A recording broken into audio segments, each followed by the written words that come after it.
하람과 청기의 첫 만남은 저잣거리에서 청기의 아버지인 홍은호와 하람의 아버지인 하성진의 만남 당시였습니다. 그렇게 만난 두 사람은 여러 곳을 돌아다니던 중 복사꽃밭에서 둘만의 추억을 만들기도 했었는데요. 하람이 기우제 석척동자로 불려가게 되었고, 기우제를 진행하던 중 주양대군에 의해 영종의 어용에서 풀려나게 된 마왕이 하람의 몸에 들어가게 되었습니다. 그 이후 물에 빠진 하람이었는데요. 그 시각 길을 걷던 청기도 함께 물에 빠지게 됩니다. 물에 빠진 두 사람 앞에 나타난 건 바로 삼신이었죠. 삼신은 하람의 눈을 청기에게 맡겨둔다 말하며 하람의 눈을 청기에게 줘버립니다. 그렇게 갑자기 눈을 뜬 청기와 갑자기 시력을 잃어버린 하람은 성인이 될 때까지 만난 적이 없었고, 청기가 쇳내를 피해 하람의 가마에 올라타게 되면서 두 사람이 재회하게 되었습니다. 이전 영상에서 말씀드렸듯이 그 전에 저잣거리에서 홍은호와 함께 있던 청기를 삼신이 찾아와 가마 탈 일 있겠다 라고 말하며 꽃가마라 말했었는데요.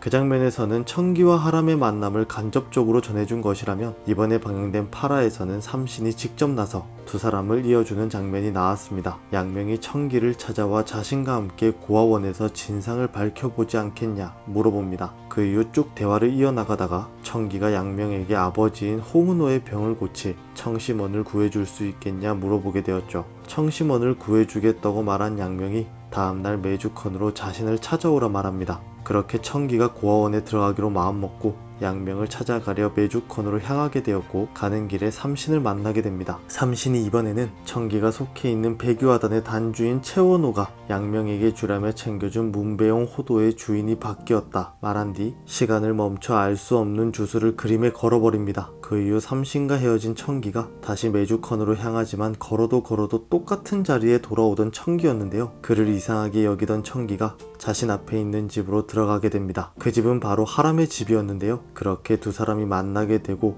양명에게 주려고 했던 문배용 호도는 하람에게 전달됩니다. 이렇게 이번에는 직접적으로 두 사람을 만나게 해준 삼신이었는데요. 아마도 이런 이유가 있어서이지 않을까 생각됩니다. 삼신이 인왕산에서 호령을 만나게 되었고, 마왕을 막아 청기를 지키던 호령에게 청기가 마왕을 봉인할 그릇을 만들어이라 말했었는데요. 청기가 마왕을 봉인할 그릇을 만들기 위해 청기의 마음이 하람을 향하고 있어야 한다는 생각이 들었습니다. 기우제를 지낼 당시 하람의 눈을 청기에게 준 삼신이었습니다. 홍은호가 마왕에 의해 그림을 더 이상 그릴 수 없게 되었고, 홍은호의 자식인 청기가 신령한 화공이라는 것을 알고 있는 삼신은 마왕을 봉인할 그릇을 만들기 위해 청기가 그림을 그릴 수 있도록 만들어야 했을 것입니다. 그래서 하람의 눈을 청기에게 잠시 맡겨놓는다는 말을 한 것이 아닐까 생각됩니다. 그 이후 호령에 의해 하람의 몸에 마왕이 있다는 사실을 알게 된 청기는 어용을 복원하여 마왕을 봉인하는 그릇을 만들려 합니다. 그렇게 자신의 그림을 완성하여 마왕을 그 그림에 봉인하게 된다면 자신의 눈도 다시 하람에게 돌아간다는 것을 알게 될 청기입니다. 인물 포스터에 나온 내 두 눈을 잃는다 해도 그릴 겁니다. 선비님을 위해서 라는 그녀의 대사에서도 확인할 수 있듯이 청기의 마음이 하람에게 향하고 있어 그를 위해 그림을 완성할 것으로 보이는 청기입니다.